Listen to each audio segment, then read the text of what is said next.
반갑습니다. 오늘도 함께 은혜를 써내려가며 하나님께서 주실 풍성한 은혜를 기대합니다. 오늘 함께 나눌 말씀은 로마서 5장 8절인데요.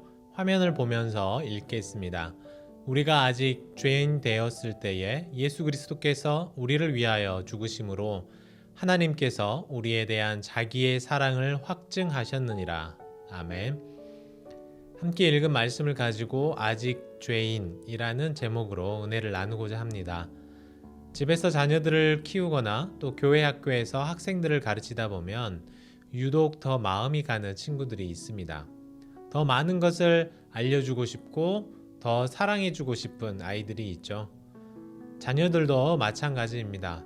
저도 왠지 저의 큰아들에게는 좀 더 많은 것을 기대하게 되는 그런 것이 있고, 반면에 둘째 아이에게는 왠지 그냥 다 주고 싶은 생각이 듭니다.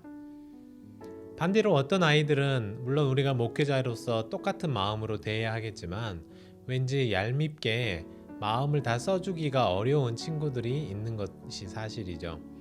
말을 잘 안 듣는다거나 태도가 불량하다거나 이러면 우리도 인간이기 때문에 어느 정도 좀 제약이 생기는 것 같기도 합니다.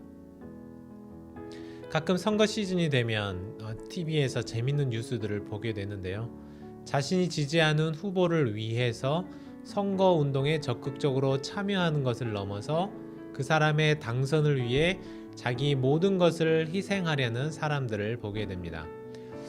이런 분들은 아마도 그 자신이 밀고 있는 후원하는 해당 후보에 대한 어떤 온전한 믿음 또 기대가 있기 때문이라고 생각하는데요. 또 역사적으로 중요한 업적을 이룬 사람들, 그 주변에는 그 사람을 믿고 그 사람의 신념을 따르는 많은 사람들이 함께 있었습니다. 예를 들자면 마틴 루터킹 주니어 목사님 같은 경우에 흑인들의 인권 운동을 진행할 때에 그를 돕고 헌신하고 했던 많은 사람들이 있었습니다. 이처럼 의롭고 선한 일을 이루기 위해 애쓰는 그런 사람들 주변에는 언제나 그 대의를 마음으로 사고 자신을 희생해서라도 함께 하고자 하는 사람들이 있게 마련인데요.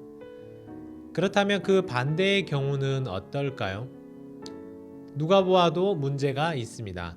또 누가 보아도 옳지 못하고 누가 봐도 이 사람의 잘못이 확실한데 그 사람을 위해 자기 목숨을 희생하는 사람이 있을 수 있을까요? 어떻습니까? 저와 여러분의 인생도 마찬가지일 것입니다. 우리가 성공적인 삶을 살고 화려한 시즌을 보내고 있을 때에는 많은 사람들이 나를 지지하고 나의 곁에 서기 위해 노력할 것입니다.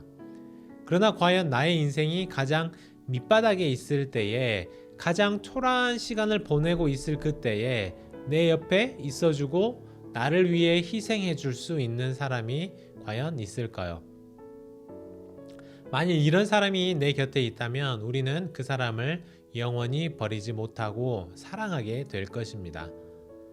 그런데 오늘 말씀 속에 나의 가장 추한 순간에 모두가 나를 죄인이라고 말하는 그 순간에 내가 가장 연약하고 비참한 삶을 살고 있을 바로 그때에 나를 여전히 사랑한다고 말하고 심지어 그 삶 속에 나를 건져내기 위해서 자기 목숨을 버리고 희생하는 사람이 있다고 하십니다. 바로 누구일까요? 우리 주 예수 그리스도이십니다. 오늘 말씀을 더욱 깊이 살펴보기 위해 앞선 말씀도 제가 한번 찾아서 읽어보려고 하는데요. 6절부터 8절 말씀을 제가 읽어보겠습니다. 먼저 로마서 5장 6절입니다. 우리가 아직 연약할 때에 기약대로 그리스도께서 경건하지 않은 자를 위하여 죽으셨도다.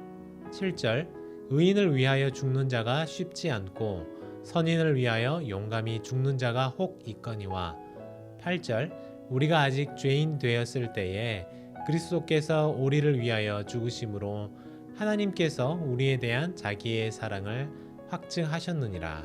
아멘. 제 성경책에는 오늘 이 말씀에 형광펜으로 하이라이트 되어 있고 또 펜으로 동그라미도 쳐놓았습니다. 또 밑줄도 그어놨어요.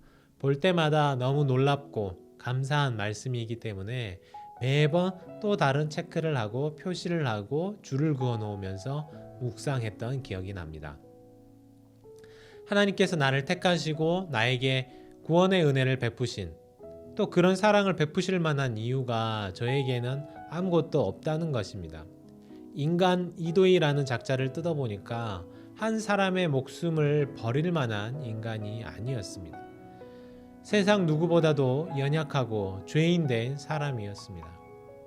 그런데 예수님께서 가장 연약하고 별 볼 일 없고 옆에 붙어 있다고 해도 아무 혜택을 누릴 만한 것이 정말로 일도 없는, 어떤 보장된 삶을 누릴 만한 것도 없는 저와 같은 사람을 사랑하시고 또 죽음을 당하셨다는 것이죠. 이 사실만으로 굉장히 놀랍고 충격적이지만 여기 6절을 읽으면서 저는 놀라운 단어를 한 가지 더 발견했는데요. 바로 기약대로라는 단어였습니다. 하나님이 경건하지 않은 아직 죄인인 나를 위해 그리스도께서 죽으시는 것은 이미 하나님께서 나에게 주신 약속이라는 것입니다.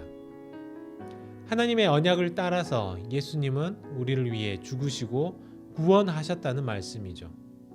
내가 잘해서, 내가 교회를 위해 엄청난 희생을 하고 수고를 하고 누군가의 영혼을 구원하고 엄청난 업적을 이뤄서가 아니라 하나님은 나 이도희 인간 자체를 사랑하기로 결정하셨고 나를 위해 독생자 그 아들 예수까지 희생하기로 결정해 주셨기 때문에 우리는 그 약속대로, 그 사랑대로 예수님의 희생을 받고 구원을 받게 되었다는 말씀입니다. 가끔 우리가 이런 이야기를 하죠. 진짜 친구는 내가 힘들 때 내 옆에 있어주는 사람이다 라는 것입니다. 언젠가 인터넷에서 이런 글을 본 적이 있습니다. 내가 힘들 때는 나를 떠나갔다가 내가 다시 일어나고 성공하게 되자 나를 찾아오는 사람과는 절대 가까이 하지 말라는 글이었습니다. 반대로 내가 힘들 때 내 곁에 있어주고 내 편이 되어준 사람은 진짜 친구이니까 절대 버리지 말고 영원히 함께 해야 한다는 글이었습니다. 우리도 그렇죠? 내가 일이 잘 풀리고 돈도 많이 벌고 좋을 때에는 내 주변에 나와 함께 하고 싶어 하는 사람들이 많이 있습니다. 그러나 정말 내가 인생의 고난을 겪을 때 내 옆에 있어주는 얼마 남지 않은 그 사람이야말로 나의 바로 진정한 친구라는 것을 경험하게 됩니다.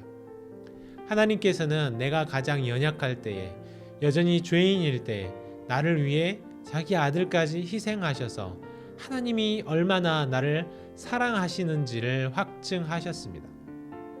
내가 가장 힘들 때에 내 곁에 남아주셔서 하나님이 얼마나 나에게 좋은 친구인지, 베스트 프렌드인지를 확인시켜 주셨습니다. 오늘 우리는 나의 가장 약하고 더러운 모습까지 사랑하시는 하나님의 사랑을 묵상하게 됩니다.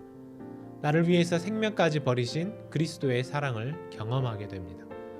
그래서 오늘 말씀을 생각하면서 함께 기도하면 좋겠는데요. 우리에게 베푸신 그 하나님의 사랑을 기억하면서 내가 내 인생 중에 어떤 상황이 닥치더라도 여전히 하나님을 사랑하겠습니다 라고 다짐하며 기도하겠습니다.